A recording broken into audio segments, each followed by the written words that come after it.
The Theorem of Love was written in 1996 and it starts on the 23rd of November 2026.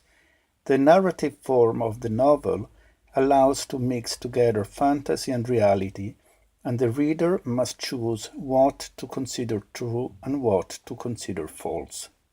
Paper money has been replaced by electronic money. Identity documents no longer exist. We have become our identity document. We can access our electronic account at any time by simply touching a screen or watching it. Electronic money has defeated illegality since all electronic transactions leave a trace, and it has defeated corruption as this requires cash. But there is a problem. This system requires that the central bank is public and that private central banks are made illegal.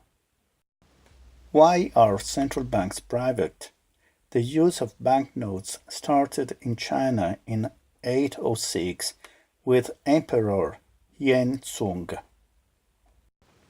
To those who deposited valuables, banks gave a receipt, a banknote, which could be exchanged.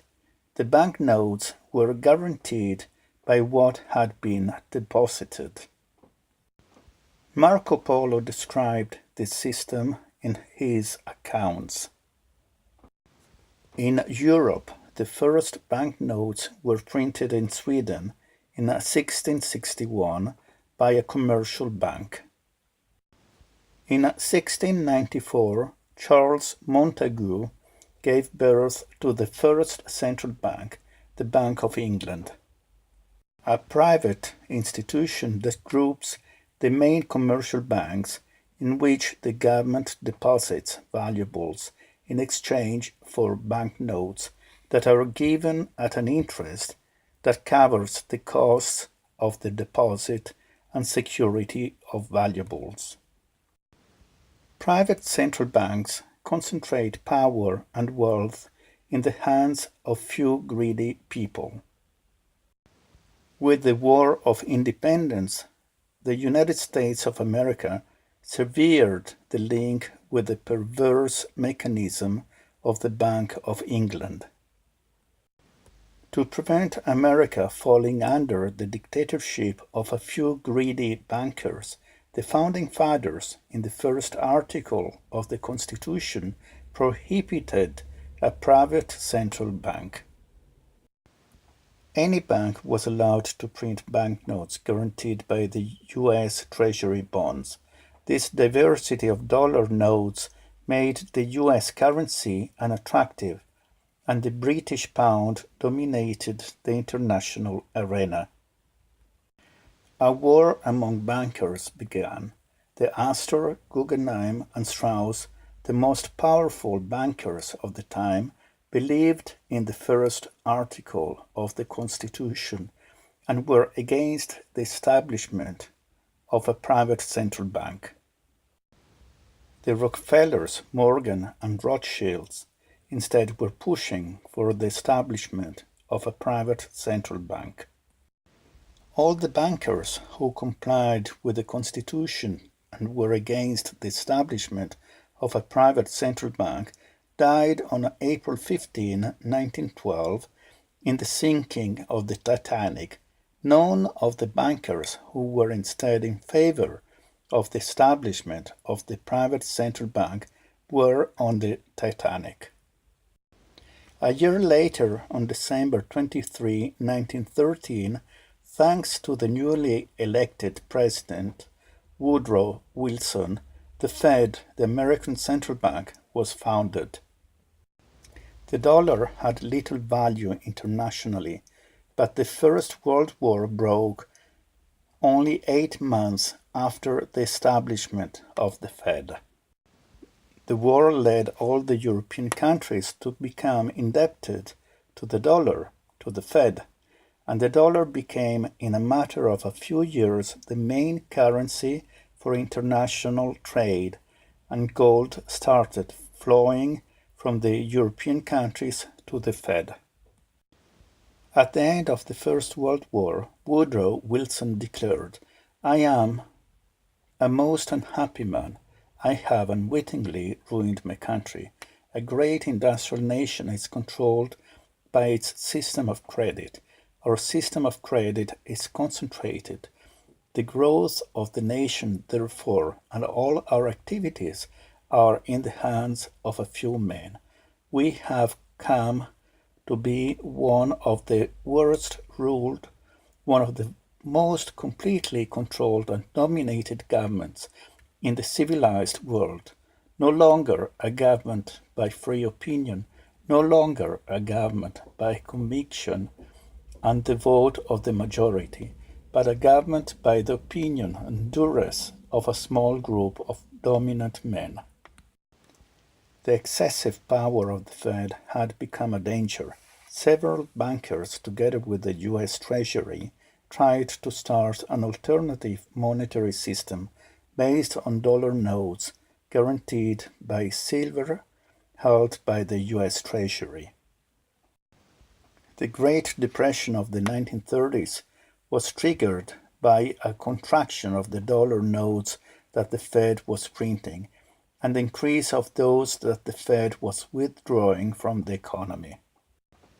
As a consequence of the Great Depression, all the banks that were trying to start an alternative monetary system were wiped out. The silver guaranteed dollars disappeared, and the Fed had the monopoly on the currency. With the Second World War and the Bretton Woods agreements, the dollar became the only currency guaranteed by gold, and all the other currencies had to depend on the dollar. The dollar was the only currency which could be used in international transactions. On June 4, 1963, John Fitzgerald Kennedy tried to oppose the excessive power of the Fed by signing the Executive Order number 11110 that allowed the Treasury to issue banknotes secured by silver deposits. These were named silver dollars.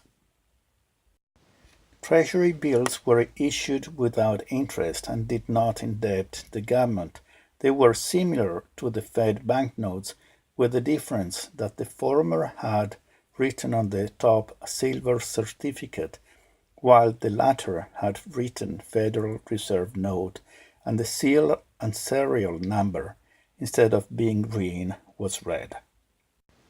5 months later, on November 22, 1963, Kennedy was assassinated, and the 4 billion Treasury bills, the so-called silver dollars, were immediately withdrawn, giving again full control over the dollar to the Fed.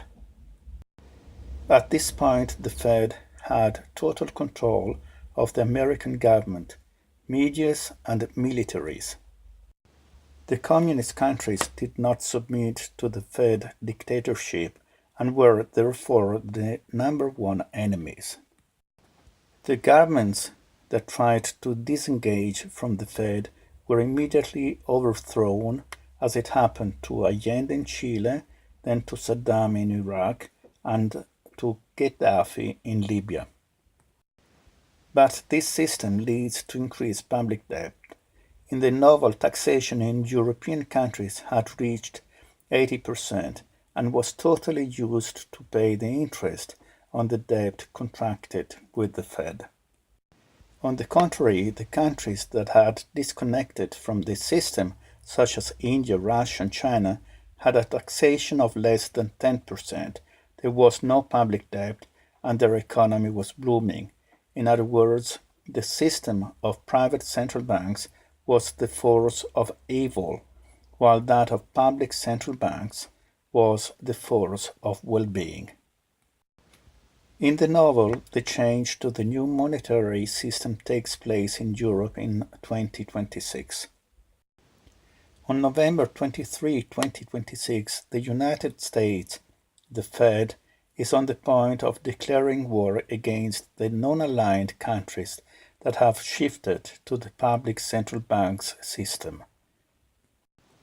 The United States had been the only country to use atomic bombs against civilians. And this time they wanted to repeat themselves by starting the Third World War. The Fed was sure it could win the military confrontation, as the transition to the new system of public central banks had made people become pacifist and not inclined to war.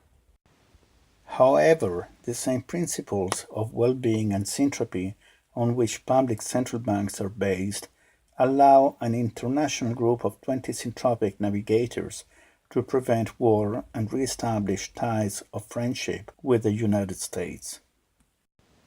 The Fed at this point launches a media bomb. The mass media are still in the hands of the Fed. A chart shows that the climate changes follow regular cycles of ice ages and warm periods. Life is only possible with water and in the warm periods. This chart shows without any possible doubt that we are about to re-enter a new ice age where life and humanity will become extinct. Masses fall into panic and street protests start. The only way out is provided by syntropy. Entropy dissipates energy and goes towards thermal death, while syntropy concentrates energy and increases temperatures. It is necessary to syntropize the planet before the imminent ice age. Syntropy, the Theorem of Love, is available through Amazon, both as a paper book and an e-book. You can also access it through the website syntropia.it by going to the English books section, which is here circled in yellow.